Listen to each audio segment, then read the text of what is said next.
सरला थकी हारी बैंक से लौटी और घर की घंटी बजा रही थी।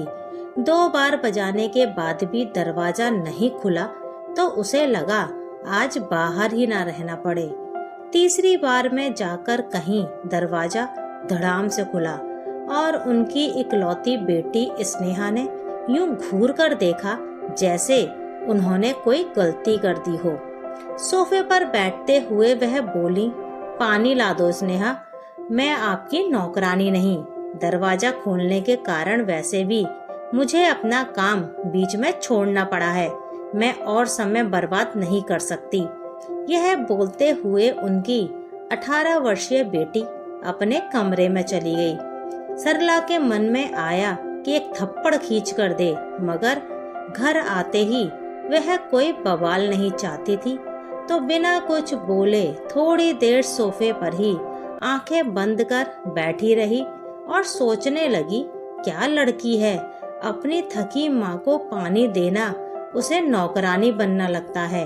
एक हम थे, जब भी पापा ऑफिस से आते थे मेरे और मेरे भैया में बहस होती थी कि कौन पापा को पहले पानी देता है। घर में नियम सा था, कोई भी आ जाए पानी पूछना अनिवार्य था, चाहे वह कोई प्लम्बर हो, इलेक्ट्रीशियन हो या बड़ई हो या चंदा लेने वाला ही क्यों ना हो। हाँ, कितने सुहाने थे वह दिन। एक ठंडी सांस लेते हुए सोचा, चलो पानी मैं खुद ही पी लेती हूँ और माँ जी को चाय भी बनाकर दे देती हूँ। पहले पानी पिया, फिर चाय चढ़ाई और कपड़े बदलकर चाय बिस्किट लेकर माँ जी के कमरे में पहुँची। माँ जी उसे देखकर मुस्कुरा दी और बोली, देखो कमला 1 हफ्ते तक नहीं आएगी, तुम अकेले क्या क्या करोगी। सब्जी मुझे दे देना, मैं काट दूंगी। ठीक है माँ, पहले चाय पी लीजिए। आपने दवाइयाँ समय पर ली थी? हाँ, तुम चिंता मत करो मेरी। जब से कमला उनके घर की बाई 1 हफ्ते के लिए गांव गई है, तब से सरला महसूस कर रही है कि घर के छोटे मोटे काम भी कोई नहीं कर रहा।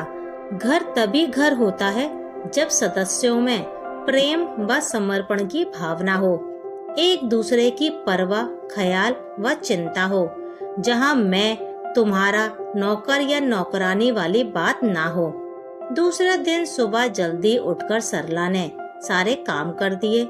आज उसके पति राज को भी 3 दिन के लिए मैसूर जाना था।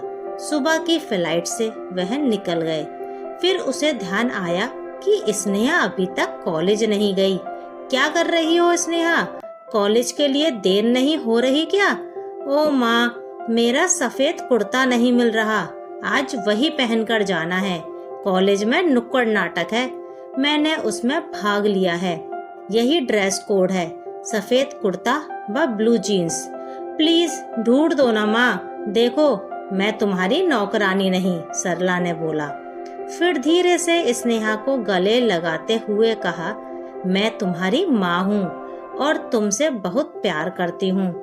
तुम्हें हैरान परेशान नहीं देख सकती, इसलिए चलो मिलकर अलमारी लगाते हैं, कुर्ता जरूर मिल जाएगा।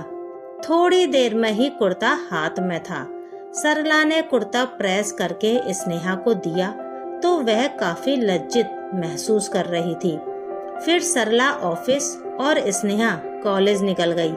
करीब 1 बजे सरला का ध्यान अपने फोन पर गया तो देखा स्नेहा के 20 मिस कॉल पड़े थे। क्या हो सकता है? घबराकर वापस फोन किया। मम्मा, दादी के पेट में तेज दर्द हो रहा है, जल्दी घर आ जाइए। अच्छा बेटा, मैं आती हूँ, तुम तब तक गर्म पानी की सिकाई करो। सरला फौरन घर पहुँच गई। माँ जी को तुरंत अस्पताल लेकर गई। स्नेहा को घर पर ही रहने दिया। उनका पूरा दिन अस्पताल में बीता। ना जाने कितने टेस्ट करवाए व माँ जी को भर्ती भी कर लिया था। सरला ने रात में अस्पताल में ही रुकने का मन बनाया। शाम के 6 बज रहे थे। स्नेहा एक बड़े से बैग के साथ उनके सामने खड़ी थी। तुम यहाँ कैसे? माँ, आप यहाँ रुकेंगी तो खाना, पानी व कपड़ों की आपको जरूरत होगी, वही लेकर आई हूँ। और हाँ, आपके लिए रोटी सब्जी व दादी के लिए खिचड़ी बनाई है। तुमने बनाई? तुम्हें किसने सिखाया? क्या माँ, आजकल गूगल माँ हर समय उपलब्ध है, वहीं से सीखा। हंसते हुए स्नेहा बोली। सरला की आंखें झलकने को उतावली होने लगी, मगर फिर धीरे से बोली, पर तुम तो मेरी नौकरानी नहीं। हाँ हाँ, मैं आपकी नौकरानी नहीं, मैं आपकी जिम्मेदार बेटी हूँ, स्नेहा ने गर्व से कहा।